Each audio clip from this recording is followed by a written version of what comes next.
Today we are checking on the differentiation of hyperbolic functions. I would have started with this problem, but I see that it is a little bit complex. I wanted to name it level 2 because I'm just going to take it as a second problem. Let's start with something that we are almost used to, something that look like this: y equal to inverse of cosh into the square root of x squared plus 1. This one is straightforward. If I want to identify f of x here, it is as simple as it goes. It is x squared plus 1 all raised to half, such that I know what is the f prime of x from here. But this is the function inside another function. So in other words, I would have written it as the inverse of cosh into f of x. Now, with this, what is the derivative? What is the derivative in terms of x when then y is a function?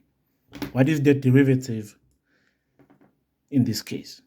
So the derivative of inverse of cosh of f of x, usually, even on the formula sheet, it is given as the first prime of x as your numerator, then you divide by the square root of the function all squared, the function all squared minus 1. This is the derivative of the inverse hyperbolic cosh. Inverse hyperbolic cosh. So this is just what we need. If we can get the first derivative from f of x, then we can come back and plug it here, and then take f of x as is, plug it under a square root, and then try and solve out, see what do we come out with. I wanted to start with this one because I believe that it's much straightforward. Unlike here, whereby you see there is a quotient rule already, and it's going to be a lot of work trying to remember what was quotient rule looking like. So let's just go straight to the differentiation, since this one I'm assuming that is going to be chain rule. Now, chain rule says what? Chain rule says that if we want to find the first derivative of this problem, we can just drop down whatever that we have here as the exponent. We repeat the bracket as is, and then what do? We subtract 1 from the exponent, and after subtracting 1 from the exponent, we then going to achieve a negative half. Now, the second bracket says write down the derivative of the inside function. The inside function is 2x. In this case, this is what we are going to be having as the first derivative of the inner function. Let's see if we can solve this out. 2 and 2 are gone, so I have x. I will have x all over x squared plus 1. I'm assuming this should be my first derivative of the numerator. This is the first derivative of the numerator. So why am I doing this? I want to simplify my life, because if I come to substitute it in here, I don't need to do this thing on top of a numerator. I want to just come back and put it exactly as it looked like, and then solve out the rest. Somebody would have wanted to open the chain rule right on top of this numerator, and they are complicating their lives. Remember, the rule is to make it as simple as possible. Now, if then this is what I have as my first derivative of the function f of x equals to this, that means that I can go back and substitute from the derivative equation, remembering what is my original function. So the rule said that the derivative will be, so let me just write this, the derivative in terms of x of the inverse hyperbolic cos of x squared plus 1. This should give me what? This should give me, we said that the numerator is f prime of x. Where is f prime of x? F prime of x is here. We have found it. So I'm just going to write x all over, and then I write x. This should be, there's a set form here. Yeah, there's a set form here. Why? Because a negative 1 over 2 results to a square root under a denominator. I'm sorry, I've forgotten that. So it's x squared plus 1. This is just me writing the numerator, Now, the numerator was the first derivative of the function. The rule says that put the square root underneath, write the function squared and subtract 1.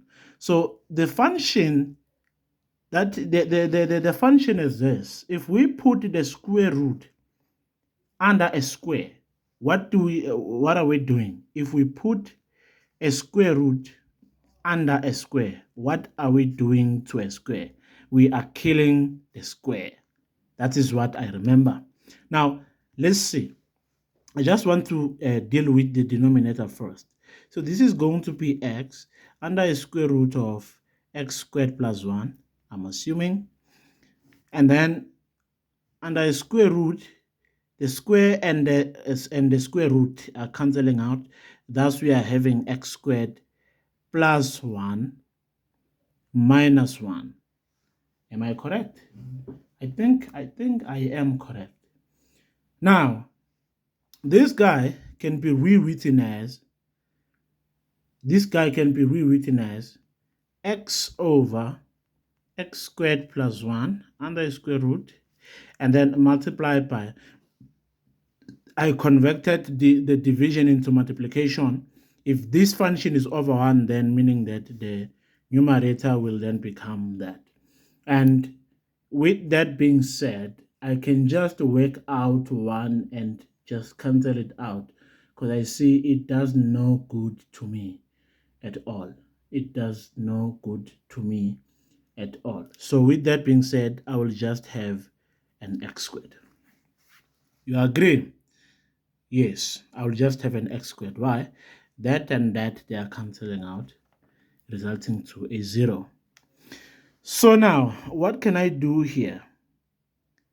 This then simplifies to what? Let me see.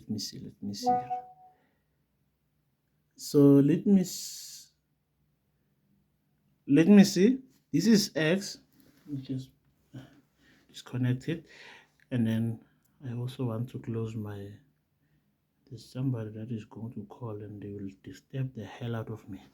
Okay. So now we can solve out using this. So that and that, I can be left with x underneath. And then what will happen? I should be left with just 1. Because this is exactly equal to that. You agree? X squared under a square root is exactly equal to x. So x and x are going to cancel. We are going to be having 1 over that. So I'm going to be having 1 over x squared plus 1. Oh, this is just the answer. I didn't even notice. This is just the answer. This is just the answer, because we were given the inner function as the square root of x squared plus 1, and it was an inside function of a function that is an inverse of a hyperbolic cos. Now, I said this is a level 1 problem. There's this guy that I said it's going to be a level 2 problem. I want us to try it out just in a bit. Now, this problem says that given the function y is equal to the inverse cotangent of the inverse hyperbolic cotangent. Yeah, that is the correct way of saying it. The inverse hyperbolic cotangent of x plus the x over a square root of 1 plus x squared. Now, this is the problem that we are given. This is a quotient, two functions dividing each other of different degrees. And the first thing, of course, that we worry about is if we let here some kind of a function, right? So I just want to say u of x. This is a function. I'm just naming the inner function. Remember, this is a function inside another function, because y, of course, already this is a function, but then there's an inner function, all right? So I'm identifying the inner function so that I simplify my life. So this is u of x of 1 plus x squared. Why am I doing this? I'm trying to work separately so that I do not confuse the hell out of my life. Using chain rule, right? Using chain rule, it can be deducted that the derivative of y itself, the original function, look carefully, is going to be equal to the derivative of, it's just me rewriting whatever that I have. So it is an inverse cotangent or hyperbolic cotangent of u, right?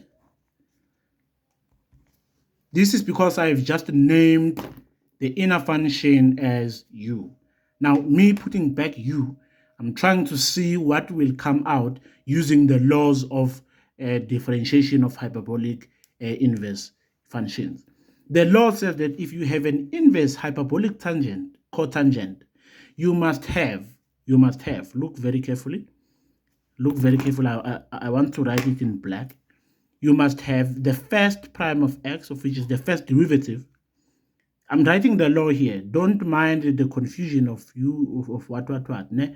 This is f of x, and then under a square root, not under a square root, under a denominator, we then have 1 plus the function all squared. This is what is said by the rule. This is what is said by the rule. But due to me calling the function u of x, I do not need to write that, but I need to write exactly what I have denoted my function to be, right? This makes sense to you. It's not really something that is difficult.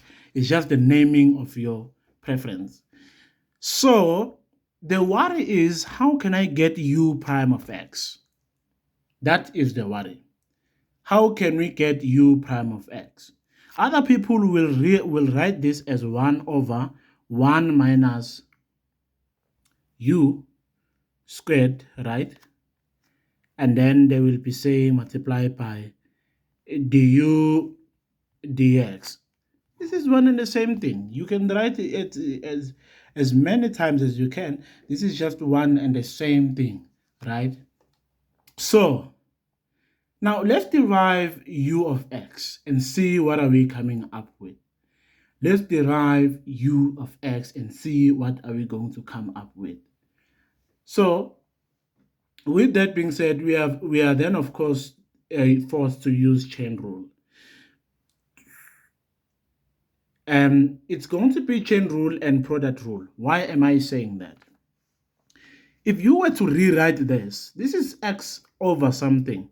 If I want to change the division into multiplication, I can just change the reciprocal of division to multiplication, of which then the reciprocal of division to multiplication is 1 over a function that is of interest.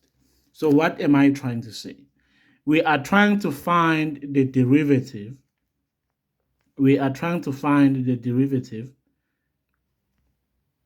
derivative of x being multiplied by the function that was there was 1 plus x squared raised to, now it's going to be a negative half. Why?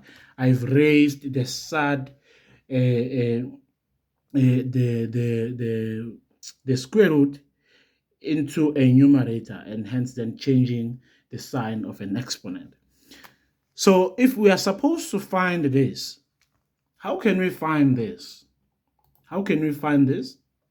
We can find this using chain rule and also product rule. So the first term that I have to be worried about is, of course, x. So deriving the first term here, I'm obtaining that I'm just going to be having 1 plus x squared raised to that and then times 1.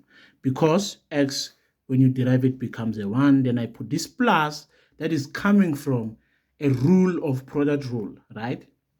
So in the following term, I'm going to keep x as is and try by all means to write down the first derivative of this function using chain rule. After dropping down a half, repeating the exponent of which is 1 plus x squared, and then subtracting 1 from the exponent, negative half subtracting 1 is a negative 3 over 2. The derivative of the inside, what's the derivative of 1 plus x squared? The derivative of that is simply 2x. I'm writing this in square brackets such that I do not confuse the hell out of my life. So now that we have taken, this is 2x and 2. I see that those can just cancel to simple x. So the resulting product will be a negative x because a 1 over 2 and the 2 are simplifying to a 1. And that x multiplying by a negative x will become a negative x squared. This is raised to a negative 3 over 2. Using the laws of exponent, I want to write this as a function or as a fraction. So I can just write it as 1 plus x squared all raised to 3 over 2. You agree? Now, the first term is very obvious. It's just 1 over, also using the laws of exponent, it's just 1 plus x squared raised to a half. You agree? Without wasting time, I just want to write dy dx because finding an LCD here is very simple. There is no other way but to find an LCD, and after finding an LCD, the LCD is going to be equal to 1 plus x squared all raised to 3 over 2. The people that know will tell you why did I choose this one instead of multiplying them out. So, and then on the numerator, we will result with a 1 because if that and that cancel, we'll be having that on the numerator, and then meaning that the ones are going to, the x's are going to cancel. This x is going to cancel with this one, resulting to a 1 left alone. But some people do not understand. So after taking this, the LCD divided by that, what do we have? So it's 3 over 2 minus, right? It's 3 over 2 minus. What is 3 over 2 minus half?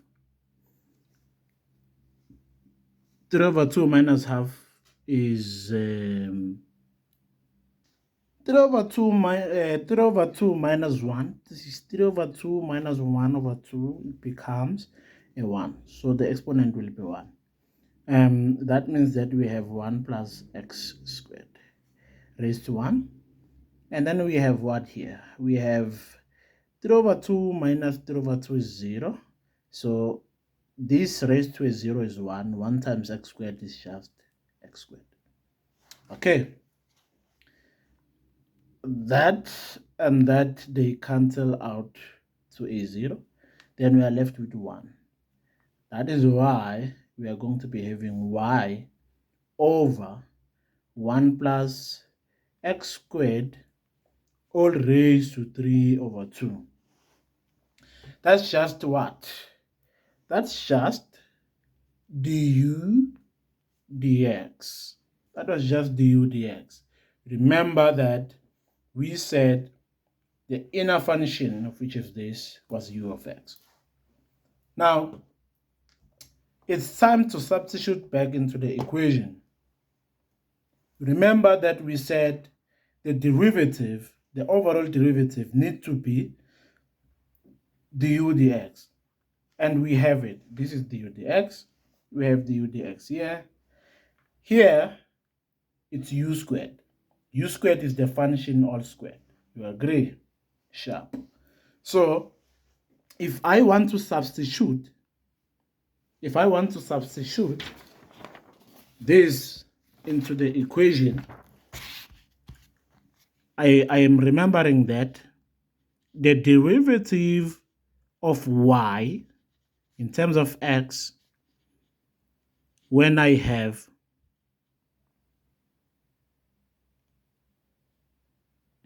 it is equivalent to the derivative in terms of x of the inverse of the hyperbolic cotangent of u.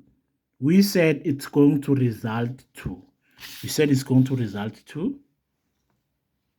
1 over 1 minus u squared multiplied by du dx. And therefore, we just found that du dx is simply 1 over 1 plus x squared all raised to a positive 3 over 2. We are taking this from the workings here. Okay, this is du dx. Now, we want to find u squared. If u of x is this, right? So that means that we then go and substitute here. So we are going to be having 1 minus, the function was x all over the square root of 1 plus x squared. Then I close this with a square. Then I multiply it with 1 and 1 plus x raised to 3 over 2. This, what does this tells me?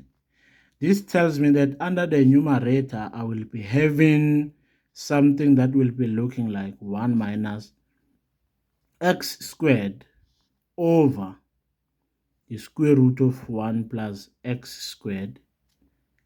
No. It's no longer a square root now. It is as simple as x raised to 1. So this is 1 plus x squared. There is no square root anymore. Because the square killed the square root. And then we have 1 of 1 plus x 3 over 2. So that was me substituting back into the equation. So after substituting back those two, this is what we resulted in if then we are trying to find this guy in simple terms. I want to take this guy and make sure that I find it in simple terms. In simple terms, when I say simple terms, it's like finding an LCD. Finding an LCD will be simply saying 1 plus x all squared. This is an LCD. This divided by 1, it's still this. So I will write 1 plus x all squared, right? Then I put a bracket just in case. Then there's a negative that comes from here. Okay, remember that there is a 1 here. I'm sorry, there is a 1. I'm taking the LCD under a denominator. So this divided by that is a 1. 1 times x squared is x squared. This says that that and that are going to cancel, so we are going to be having 1 over 1 over that. So it's 1 over 1 over 1 plus x squared. Do you see? And then here I said I have 1 plus x squared. I think it is x squared here. Wait, this is x squared, 3 over 2. Also here it's 1 plus x squared, that is raised to 3 over 2. This can be rewritten as x 1 plus x squared. Huh?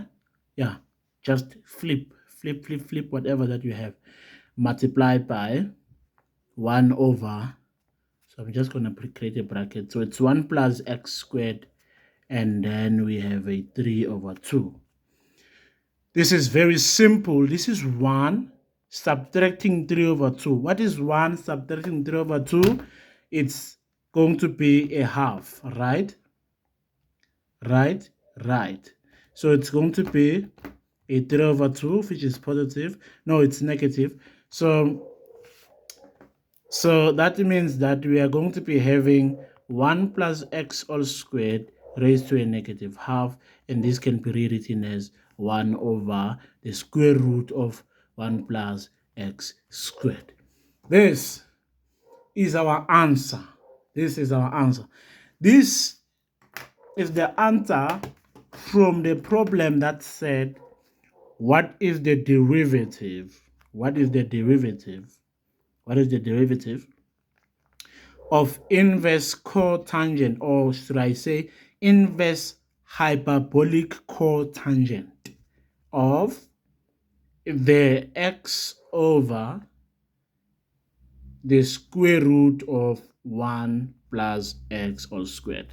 This is a very nice problem, and if you think I only picked this one because it's difficult, trust me when I say in the differentiation of trigonometric inverse hyperbolic functions, you are going to be facing animals that look like this. These are animals that you will be facing. It's just you recalling every rule that you have ever used before in your life to simplify different kinds of problems. I want to try out the very last problem. That one, I want to take it because it introduced back to us what we used to call the implicit differentiation. I am taking it because I have a very strong belief of saying this can be achieved. This can be achieved. So, with that being said, let's see what is problem number 2 is having for us. I mean problem number 3. Problem number 3. So this problem says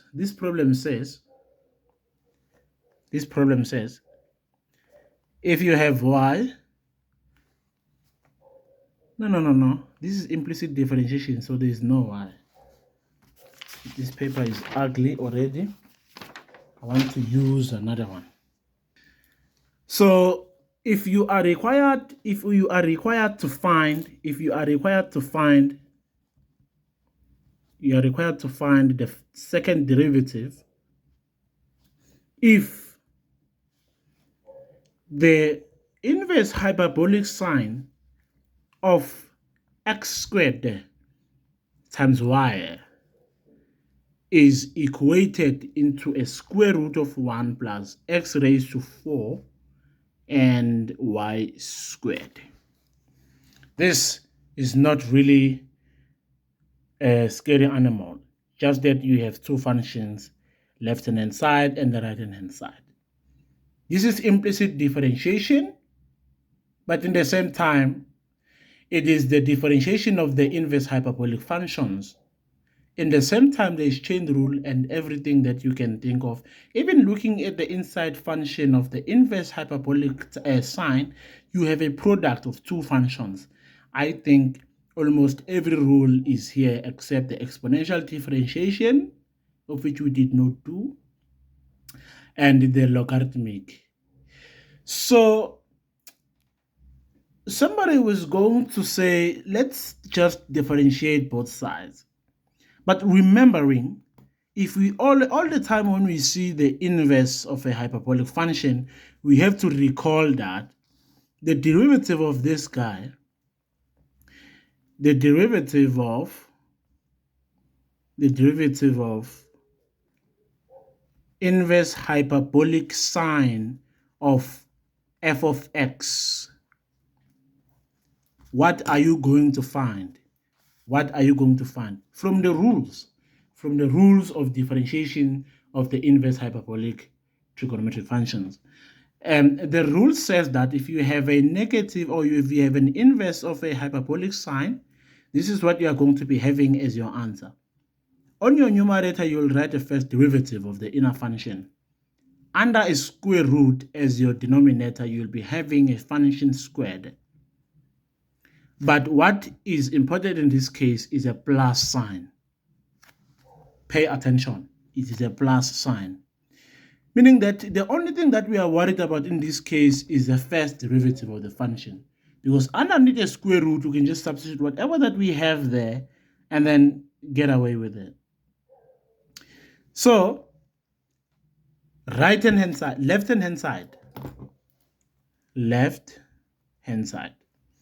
We are having the inverse hyperbolic function of x squared y. Okay, I will be doing these things both sides. It's so just to work with me. This is the right-hand side. And it's chain rule. It's eventually chain rule, this one. You like it or not, it's going to be chain rule. The inner function here is a product of two functions. It's x squared and y squared. Remembering the product rule, if I were to derive x, listen carefully, I'm writing now the derivative of the inverse hyperbolic sine. So I know that on my numerator, there should be a first derivative of the inner function. Then under a square root, there is a function as is being squared minus, or should I say plus 1. Let's worry about the derivative of the inner function. This is product rule, product of two functions. The derivative of x squared is 2x. Keep y as is. We say plus, right? And then we are saying after every time when we have derived y, we remember that we have to put dy dx. So I will keep x squared as is. The one that I did not touch, I'm putting them in round brackets. And then these ones that I'm deriving, or the derivatives, are outside the brackets. So the derivative of y in this case is simple as dy dx. Dy dx, right? This is product rule, very simple. We are used to this. Let's go to the second term. This is chain rule. Chain rule, it means that there is an exponent raising being, or should I say above the function. So the inner function is 1 plus x raised to 4 and y squared. Dropping down a half and repeating the exponent, this is what we are going to be having. We are going to be having 1 plus x raised to 4 y squared raised to a negative half after subtracting a negative or after subtracting 1 from half. Then we are writing the inner function's derivatives. The inner function's derivative is a product rule also. So I'll just copy this and put it as is. Please pay attention. The derivative of the inner function here is a combination of 1 and this product. So me not to worry much, I will just repeat the chain rule in this case. But in this case, I have to be very careful. The first term is 4x, cubed. Yeah, it's 4x cubed. Ooh, okay. I see. So it's 4x cubed. That means that on the right hand side, we will be having almost a lot of complications, but let's not worry about that. And then I want to keep y squared as is. I said if I want to keep the function as is, I will put it in round bracket, meaning that I did not touch it since it's a product rule. I'm now going to touch it after I've written the plus sign coming from the product rule. And then now it's time for me to keep x raised to 4 as is, put it in a round bracket. I'm deriving y squared.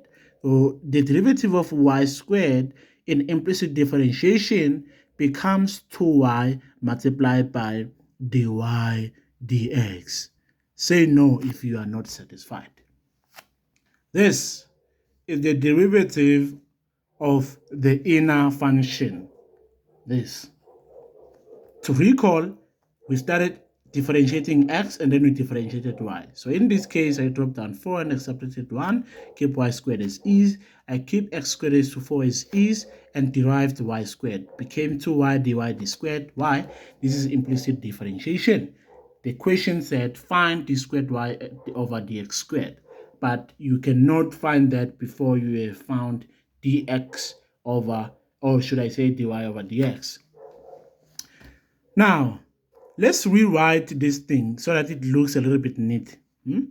So here I have 2xy plus x squared, and then there is a dy dx here. So this is just whatever that I'm coming back with. But there is something that is happening here. This is 4 and this is 2. Yes. You can see where is it coming from, right? And then we have 1. Now I'm passing to the next term. I want to be very careful in this case. This is a half. This is going to be my denominator. And this is going to be my numerator, this one. So let me write it very perfectly. My numerator is 4x cubed y squared plus x raised to 4 2y dy dx. This is multiplication divided by 2 into 1 plus x raised to 4 y squared. I'm seeing something here. Multiplying by the denominator on both sides, I will have 2xy plus x squared dy dx equated to 4x cubed y squared plus x raised to 4 2y dy dx. Right? I said here, multiplying by the denominator on both sides, that is what I'm going to be having. So this means that the 2 that was left, don't forget that if I multiply with the denominator, I will be multiplying with a square root. So meaning that the 2 remains. So I just want to put the 2 that was already there. You agree? That 2 simplifies my lives further because 4 divided by 2 is a 2. I put back whatever that is there and then I move to the next term. 2 divided by 2 is equal to a 1, and then we are having a 4 raised to 4, an x raised to 4 multiplied by y multiplied by dy dx. And then here I will be having 2xy plus x squared dy dx. The like terms are, after transposing, I find that it's going to be equal to, I want to take this one to this side. So we will be having dy dx into, look very carefully, this will be negative. So it will be negative x raised to 4 y, right? And then this one is positive. So it's plus x squared. Now I've shifted this one to the other side.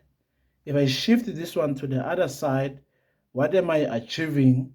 I will be achieving something that will look like 2x y. It's negative, so it's negative 2xy plus 2x cubed y. Is that what we are getting? Yes, yes, yes, yes. Now we have to be very careful in this case. We have to be very careful in this case because it's this thing that we used to call the factorization. Factorization. Factorization such that. So let's just look at this. This is dy dx. And then this is negative 2xy plus 2x cubed y. Look very carefully. Look very carefully. Negative x raised to 4 y plus x squared. Okay, look very, very, very carefully. If I were to take a highest common factor here, the highest common factor here is 2xy on the numerator. Let's focus on the numerator. I have 2xy, 2xy. If I take it out, 2xy, I'll be left with what? A negative 1 plus what? Plus what? Plus x squared. You agree? Is it true? Let me just double check. I think there's something that is wrong in here.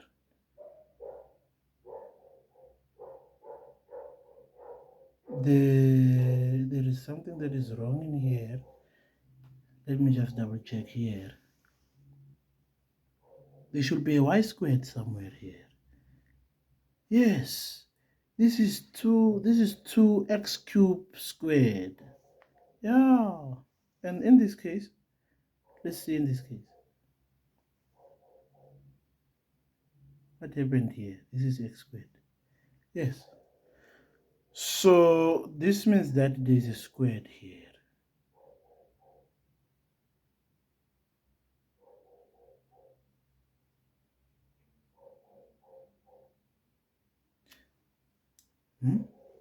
There's no squared here, but the square is here. I'm just a student. Yes, there's a square here. Right. Yes, there's a square there. So what does this tells me?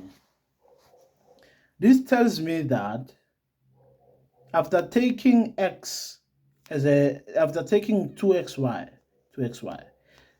the x cubed divided by x is x squared. Y squared divided by y is a y. You agree?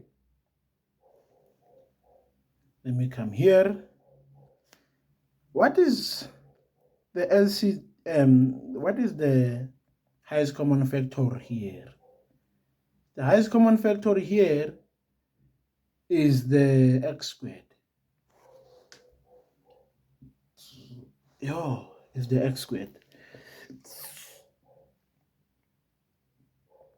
But there's something that I'm not happy about also in this case. There's something that I'm not happy about. There should be a negative. Somewhere. There should be a negative somewhere. I don't know. If I were to take a negative x squared out as a common factor, let's work what is inside. Negative x raised to 4 divided by negative x raised to 2.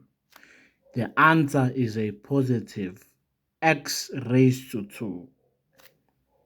And then this y will come back as is. If I were to take a positive x squared divided by negative x squared, the answer is a negative 1. Rewriting this, I will be working with 2x divided by x squared. This will become 2y over x, and this is just negative. And then I extend. This, if I rewrite it, it's going to be x squared y minus 1 into x squared y minus 1. And the answer is then a negative 2y over x. That's the answer from the first derivative. This is just the first derivative. This is just the first derivative. This is implicit differentiation that needs a very extra careful student. You need to be very vigilant in this case. Have you noticed that there is some mistake I was doing? Because I'm just a student. But this is the answer. It's the first derivative. To go on and find the second derivative, it's very simple. It's just negative 2y over x. Even if you how lazy you are, I don't know how lazy will you be, and then fail to find the derivative of this. This will be very embarrassing. This will be very, very embarrassing. Straight to the point. We're just doing quotient rule. Let's take a negative 2 out, and then we have a y over x. Quotient rule says what? Quotient rule says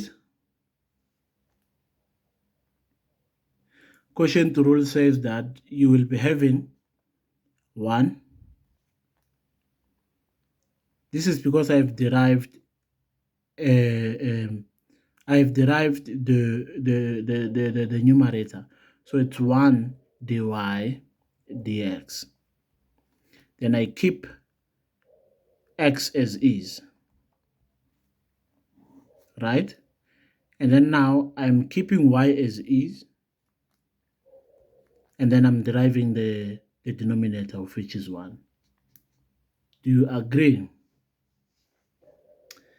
So under the denominator is s squared because it's function squared. So to write this neatly, I have dy dx, and this is x. So this is x being multiplied by dy dx minus y all over x squared, right? Oh, I was not showing you, sorry. So with that being said,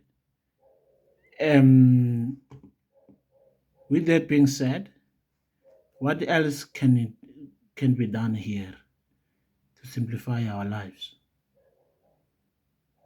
I think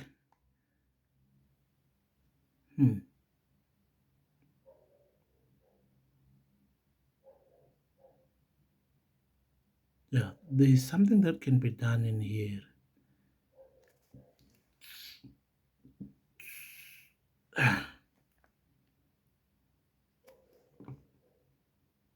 This is because, let me use a different pen. If we want to simplify our life, this reminds me of something. It reminds me of this. Yeah, now it's coming together. So it's 2 into x into, instead of me writing dy dx, I will write a negative 2 y over x instead of dy dx coming from here, and then I say minus y, and then this is all over x squared. Okay, so I will have that, so meaning that I will have a negative 2y minus y, so that will be a negative 3y. So I will have a 3y as a numerator over x squared, and then outside I have a negative 2. This becomes a negative 6y over x squared. This, wait, why is it a negative? It's a positive. So this is the answer.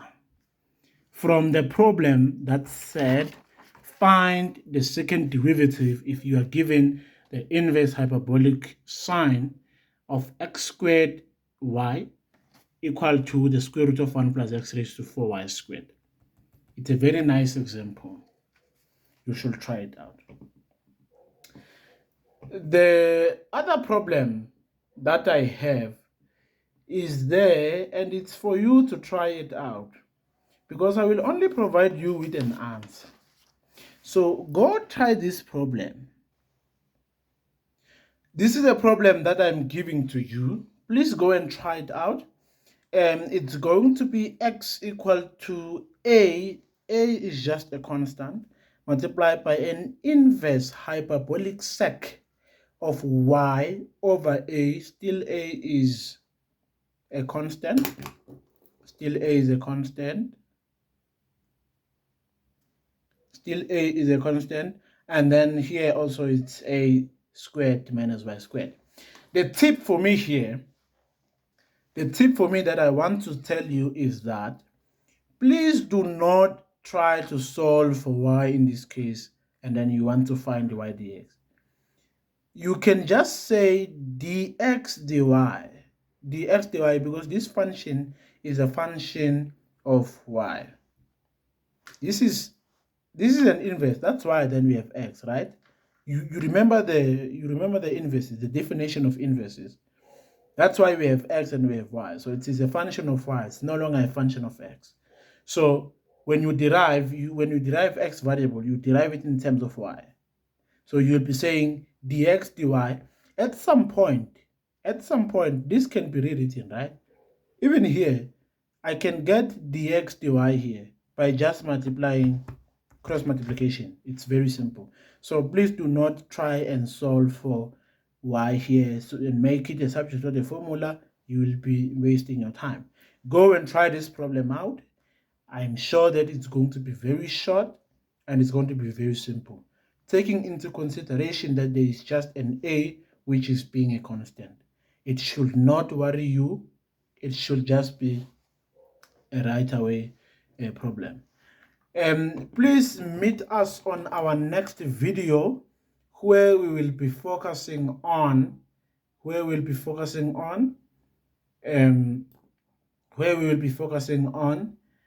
okay, so today we were doing the inverse. So we will be focusing on the partial differentiation. It's very easy. It's a very nice topic that doesn't even waste a lot of energy. The partial differentiations, on the next video, I will welcome you there. Please click on subscribe, click on share the link to many people as you can, and you will find this channel very helpful. Thank you very much for watching and keep well.